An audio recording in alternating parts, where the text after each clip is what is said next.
what's up? Hello, it's Katie Colson here. Welcome back to my channel. And today we're gonna do a recommendation, okay? I've been trying to get better at making these because I waffle back and forth with like, do I want to recommend that? Like, what if a couple years from now I read it and I don't like it as much and it's like forever on the internet? Or what if like I read it again today and I didn't like it, or I had a problematic thing in it?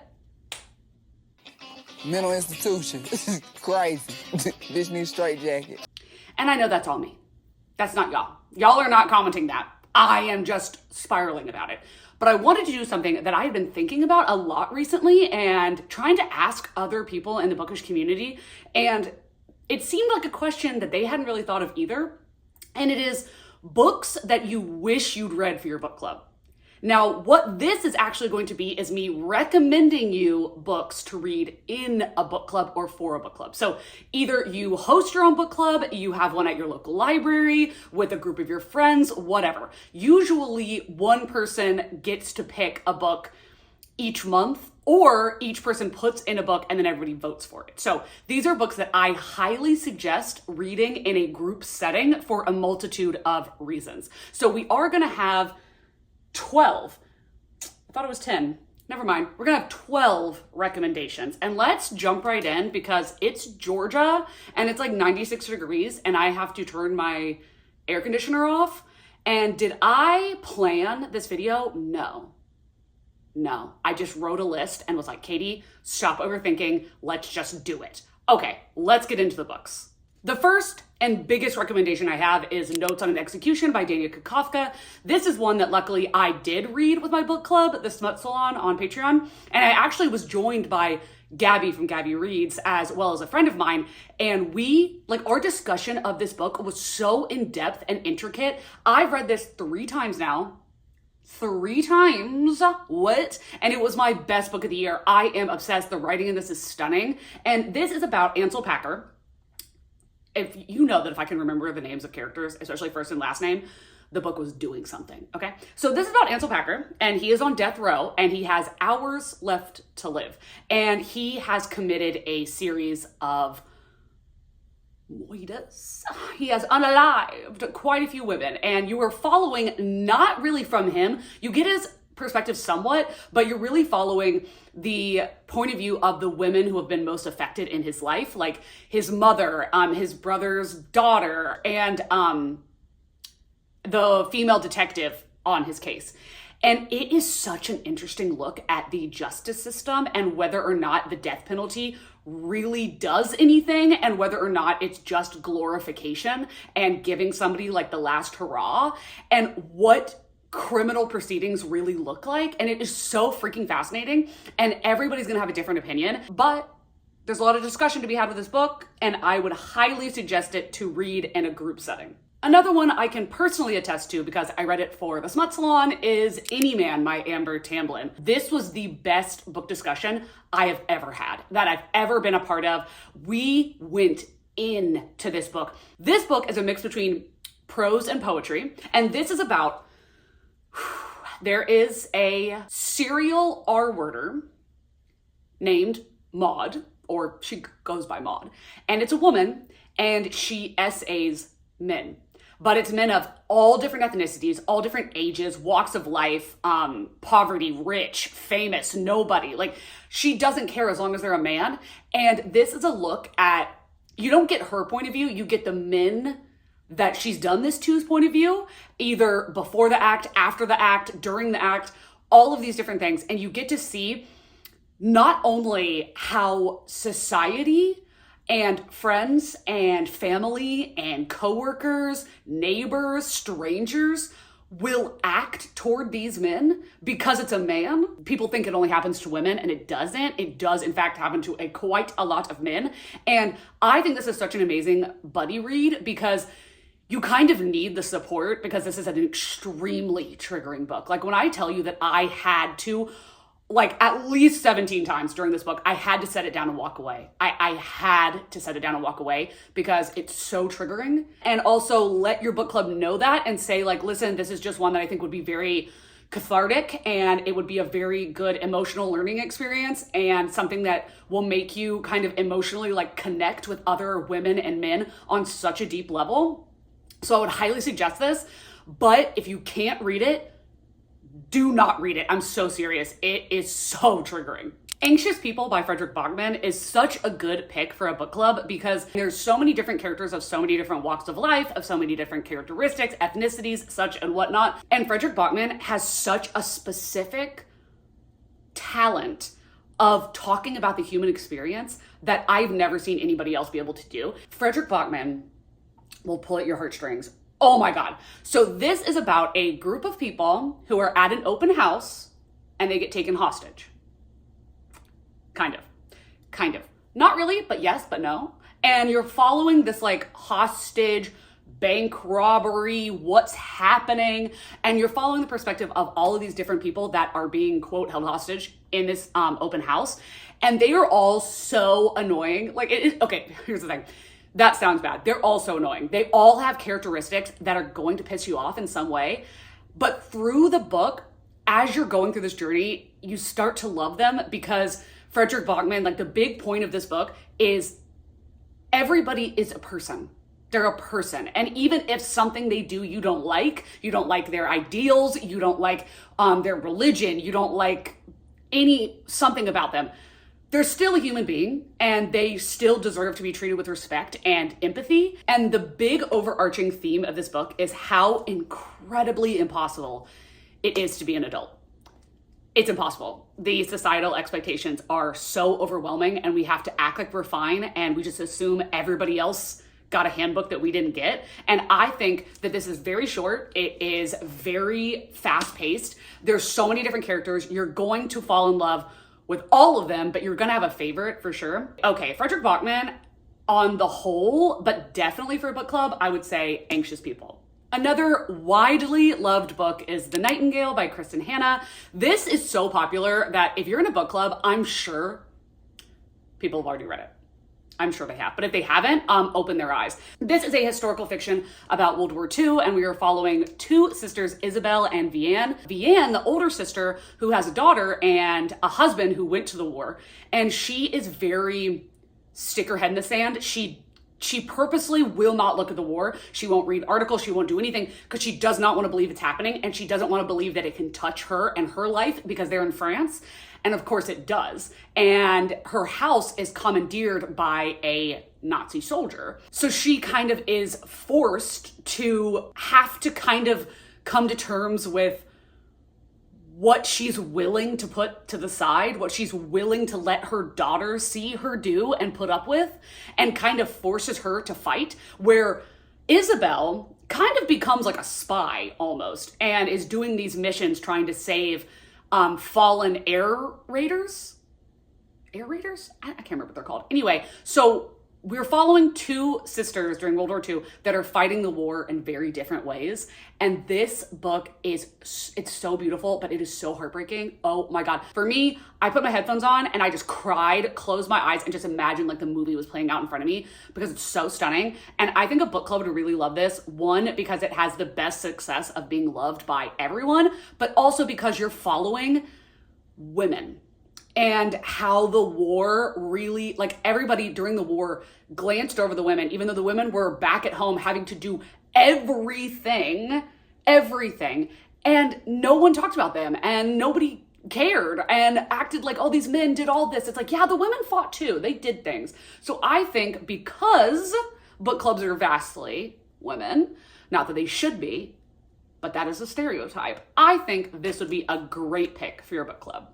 Because of the note that I ended on with the last book, I'm gonna go with The Southern Book Club's Guide to Slaying Vampires by Grady Hendrix. Now, I will let you know that this is a horror, so if you don't want to read that, if anybody in your book club is scared, overly scared, I would say, maybe not pick this one, but it is a comedy horror. But this book is so freaking good to read for a book club because it's about a book club. Hello? We're following this book club in South Carolina, but they're super Southern. And this is one I highly suggest the audiobook. Their accents are hysterical. But you're following this book club of women who are all reading like historical fiction and nonfiction, and they're bored out of their minds. And one of the women is like, you know what we should do? oh, we should read true crime. And this is during the Satanic Panic. And they're like, oh my God, no. But like, she talks them into it and they start reading like The Stranger Beside Me and like all these different things like that. Anyway, they start doing that. And then a guy moves to their town and they know there's something wrong with him. They know, especially our main character. But the men in this book are the most reprehensible, disgusting people of all time. And our main character is like, I think this guy is a drug dealer. No. He's a vampire. He's a vampire, okay? And the women see through him so quickly, but their husbands will not listen to anything they say. Absolutely not. No. And they're like buddying up with him. Now, we basically have to follow these Southern belles having to come together to defeat a vampire. And also discussing this book in a book club when it's about a book club. I'm like, what? So I would definitely suggest this. It's one of my favorite books of all time, and I would definitely suggest for you all to read it. The One by John Mars is a really good pick for a book club because the chapters are insanely short. I'm talking a page, if not 2 pages.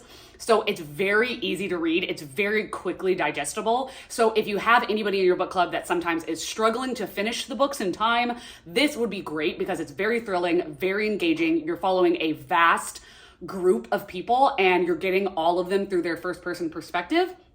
And basically what this is a very realistic kind of modern sci-fi set in a very near future where basically like 23andMe, where you like spit into the tube and you send it out and they tell you like who you are related to and all this stuff and all these things about you. If you took that and somebody had created a test that would match you biologically with the person that is most likely to be your soulmate, the one in a 7 billion person that's going to be your soulmate, how would that affect the world? And that might sound like it's, oh my God, it's a romance. No, not really. It is a little bit, but everybody has a different perspective because you have certain people who are already married and one of them takes it. The other one doesn't want to take it because they don't want to ruin their marriage. They have kids. Or maybe you get matched with someone that lives in Egypt and you are in poverty and you can't pay to go there. Or maybe you get matched with a girl and you're a girl and you're like, I thought I was straight. Oh, okay. If you've seen the show, they left out the best part of this book, okay? And they left out the 2 characters that are the greatest, and it's that a serial killer gets matched with an FBI agent. Like, tell me you're not intrigued. Before you all roll your eyes, or look skyward, or side-eye me, because you're like, I am trying to live a humble life. I'm a book nerd. I would never be seen with that book. Girly Popeye was you. Girly Popeye was you, and now I'm me, and I'm better for it. The Mindfck Series by St. Addie. Go watch my vlog. I watched it again today. Go watch my vlog. Go watch it. It's worth it. This book looks like BDSM Twilight. It looks like erotica. It's not, okay? It's 5 separate novellas and that are just bound up into this book. So it's basically like 115 pages per book. So this is a good option for if you want to spread this out with your book club, or maybe not even do 1 book a month. You could do 1 book a week, perhaps. And I'm gonna also tell you, the first 2 of these books, they're not that good. But 3, 4, and 5, amazing. So this is on KU and it is said to be a dark romance.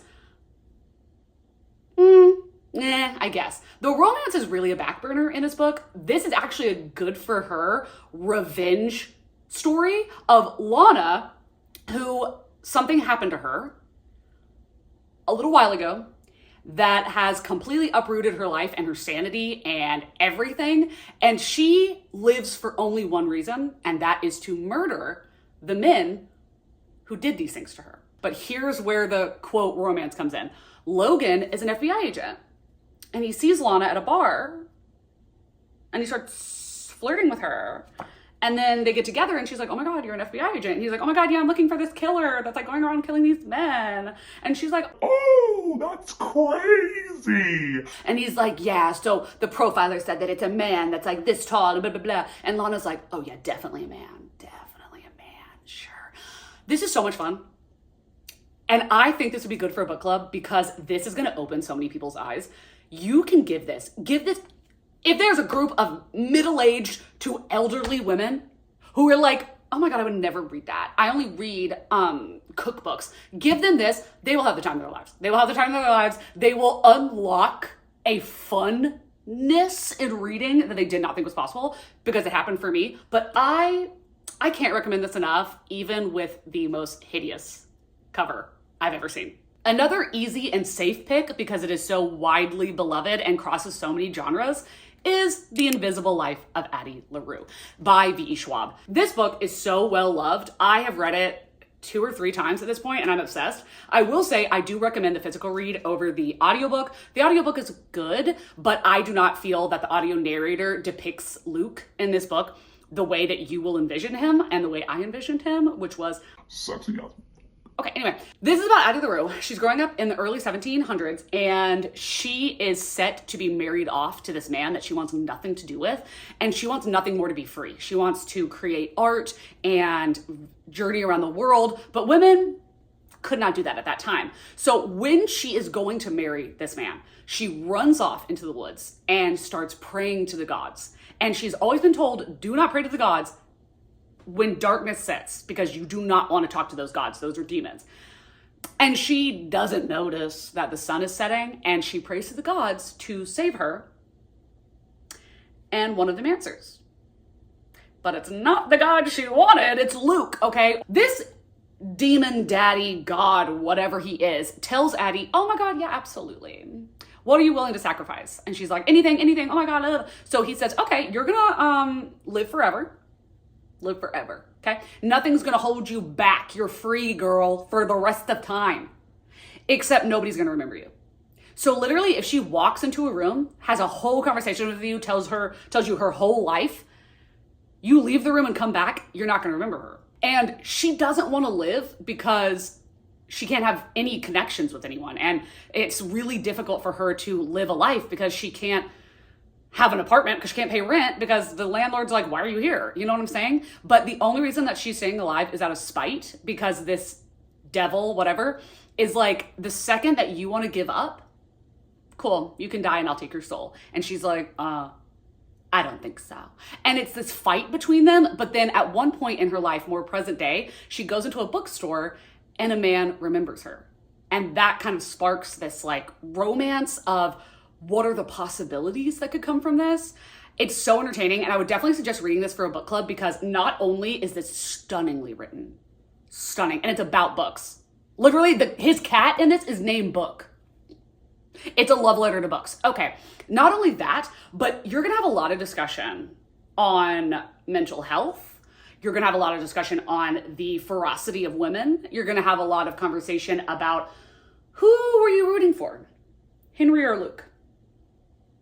Because I'm a Luke girl all day. I'm a Luke girl all day, and I love talking about it. Anyway, read this book, but I'm sure you probably already have. You can't tell because I took the absolutely hideous dust jacket off of this book, but Playing Nice by J.P. Delaney, I would suggest for a multitude of reasons. One being that any age group could read this. Like, I don't care if you have people in your book club that are 12 years old.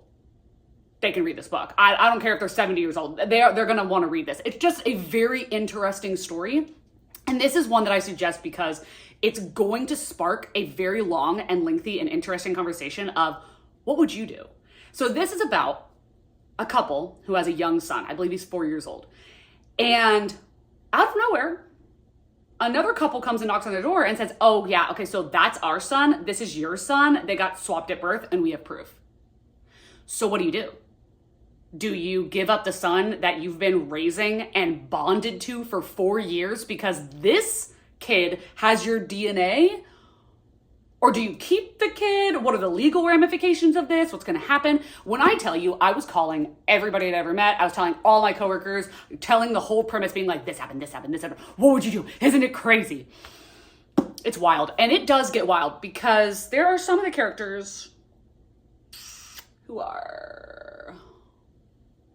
kind of make it a thriller. That's all I'm gonna say. But yeah, I would definitely suggest this because it is a wild time. You all knew it was coming. And honestly, you're very shocked it took me this long to talk about it. I was biding my time, okay? And that is Bunny by Mona Awad. Okay, the reason I say you need to read this with a book club, one, that's what I did, and it was a fantastic choice, is because this book is almost impossible to understand. It is so confusing. It is so convoluted in the most intellectual, creative way possible. And when I read this the first time, it is by the stroke of genius, the will of God, that I liked this book because I loved the vibes and how weird it was. Did I have any idea what was going on? No, none at all. But then when I reread it, I went online and I was like, wait a second, this kind of sounds, And I looked up on Reddit, somebody describing every single thing and what was going on, and it blew my freaking mind. I was like, oh my God, Mona Awad is a freaking genius. Like, she's a genius. And this is something that when I read it with my book club, I was like, just read the book, finish it, we'll discuss it, we'll walk through every single thing, what's going on, and then we can discuss whether or not you liked it. And it turned so many people's opinions around, like so many people, just like it did with me, even though my opinion was already that it was good. I thought it was weird. I didn't realize it was brilliant. This book is not for everybody. It's not. But if you read this in a book club, the people that give it 5 stars, you're going to get them on you're going to be like, oh no, we're one of the girls that know. And I'm not even going to go into what this is about because there's literally no way to summarize this book without spoiling it. So read it. And also, I swear to God, if any of y'all keep saying that you listen to the audiobook and being like, oh, Katie, I read your favorite book and I didn't like it. How do you know what's good for me? That's my opinion! I'm sorry. Read this book. I honestly want to apologize for suggesting this because I put my book club through this. I put Olivia's book club through this. I don't regret it, but I'm sure they do. House of Leaves by Mark Z. Danielewski. Look at the tabs. This book broke my brain. I was in, I'm not even kidding, like a 6-month slump after reading this. I could only read manga. I bought like 100 volumes of manga on Right Stuff because I could not read a physical book to save my life. There is no audiobook for this, and that is for a very good reason. Because I don't remember the format, like what it's called. Look at that. Are you kidding me? What? Like you can't experience that on an audiobook. And then, I'm sorry, like some of the pages are like so intimidating, and then other ones you're like, oh yeah, that's easy. Oh, okay, cool. And it is so, like, what is that? What? This book, the reason I say you need to read it with a book club, I'm so happy that I did, is because this book is so long, it's so daunting, it's so confusing, that you're probably not going to finish it unless there's a reason to, and that's because you're going to have a discussion at the end of the month. I would do what I did, and I gave people 2 months, so it was over the span of 2 months for our Spencer on Book Club, and that was really good because a lot more people were able to finish it, especially because it's only a physical read, and the book is very heavy. This is about a house. And this guy and his wife live there. And he is a documentary filmmaker, okay? And one day he measures a wall for a bookshelf, I think, that his wife is trying to build. And it's bigger than the outside measurement of the same wall. And he's like, that doesn't make sense. He has carpenters come out, construction, everybody, and they have no idea. They're like, we can't make it make sense. And then a door shows up in the house. And when he opens it, it's just like a tunnel. But it doesn't make sense because the wall ends there. Like the house ends. Like how is there a door that leads into more spaces? And when you go in, it's like you can walk endlessly. Or there'll be more doors or go to more places. Okay, you're following that, but then you're also following the main character, or not the main character. There's a couple of main characters. You're following another guy in our present situation who stumbles upon a man who has just passed away, and he has a bunch of articles about this experience saying that he watched a movie about this, like a documentary about this guy. But no matter where this character looks, he can't find any evidence that this movie ever existed. So you're in this really weird liminal zone of what's real, what's not, what is reality, what is fear conjuring in your brain. It's absolutely insane. It's because it's told in a way where you are reading it and you're going insane. And when I tell you, you might be like, oh yeah, Katie, that was just you being dramatic. No, it's not. You will feel like you're actually losing your mind while you're reading this book. It is absolutely insane. I actually adored it. I hated it. I hated the reading experience because it literally broke me, but I think this book is actually genius. Like, it's actually really good. And I'm so happy that we had a book club discussion because there were so many things that I did not even catch or recognize until other people pointed it out to me. So I would suggest this if you can handle a reading slump of 6 months. The last book I'm going to recommend for this is actually a book that I'm recommending because a coworker of mine saw that I had read it on Goodreads. She ended up reading it, gave it 5 stars, absolutely loved it, and we had the longest discussion about it at work. And that is Tender is the Flesh by Agustina Bastarrica. This was my best book of 2021. I can't remember. Anyway, I adore this book. I've only read it once. I do want to read it again. I've never listened to the audiobook. I've only physically read it. If the audiobook is good, let me know. But this is a book that is so vile, but so introspective and thought-provoking, and I ate it up. So basically, this is set in a oh my God, what's that? Soylent Green? Is that what it's called? There's something that goes along this very similar premise in a movie. Anyway, this is set in a world where basically a virus spreads out and it only affects animals where they don't die, but they get this virus and it makes their meat poisonous to humans. So human beings can no longer eat cows and pork and chicken and fish and all of these different things. Now, you might be thinking, oh, okay, so everybody's a vegan all of a sudden. No. They start farming human beings for people to eat meat because they're like, we're not going to stop eating meat. What? And you're following the main character who used to be own a butchery for pigs. And if you've ever been to, seen, heard about the butchering process of pigs, you're about to find out. He converts it to be for humans because he needs to work. And you're following him doing this and the different ways that people all around the world are immediately succumbing to this. Like marketing, media, capitalism, consumerism, they can make anything happen. Media can make anything happen. And this is such a big show of that. And this is also like, there's so much depth. I can't even get all into it. There's so much depth in this book. There's so much talk about like racism, poverty, gender, classism. Oh my God, there's everything. Culture, it's so good. And we had such a long discussion about this. And I will tell you that the one trigger warning I would say, other than actually there's like a bajillion, but the one trigger warning I would say before picking this up is you're probably going to go vegan for a while. At least a hot second, or at the very least, you're going to feel really strongly when you look at meat. So just know that. But anyway, if you can handle it, I highly suggest this book for a group buddy read. Okay, those were all my picks.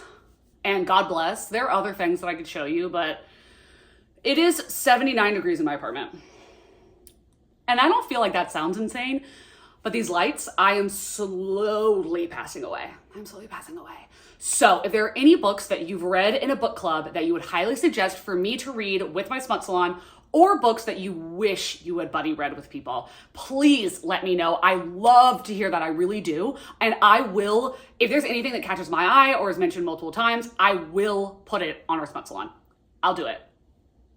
Don't even second guess me. I will. I really am thinking about The Quiet Tenant because Gabby said that she wishes that she'd read that with a book club. So that's a possibility. But if you've gotten this far into the video, then leave, you know, like the face with the voice coming out of it, like it's like the head with the voice coming out. Leave that emoji to kind of represent a discussion, a conversation, a voice. You get it.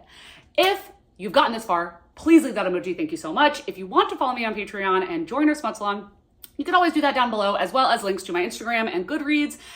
Something recently that I did with my Goodreads is that I reached the max capacity of friends, and I didn't realize that that was a thing, but you can have an unlimited amount of followers. So I actually went and deleted, this is so sad. I'm so sorry, y'all. I deleted all my friends on Goodreads because I felt bad that now nobody else could be my friend on Goodreads. And I'm hoping that those people go and follow me instead. I'm so sorry, but that is what I did. So if you used to be friends with me on Goodreads, please go and follow me instead because I felt bad. Anyway, all of that being said, I hope that you are all having an amazing day, evening, night, dusk, dawn, whatever it is you're having in whatever part of the world you are currently having it in. And I will see you in a video coming very soon. Bye.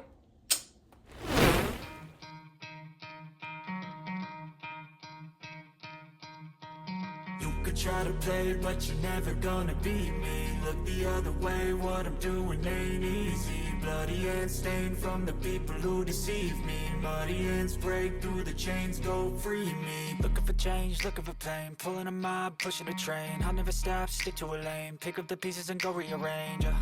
I'll be the best above all.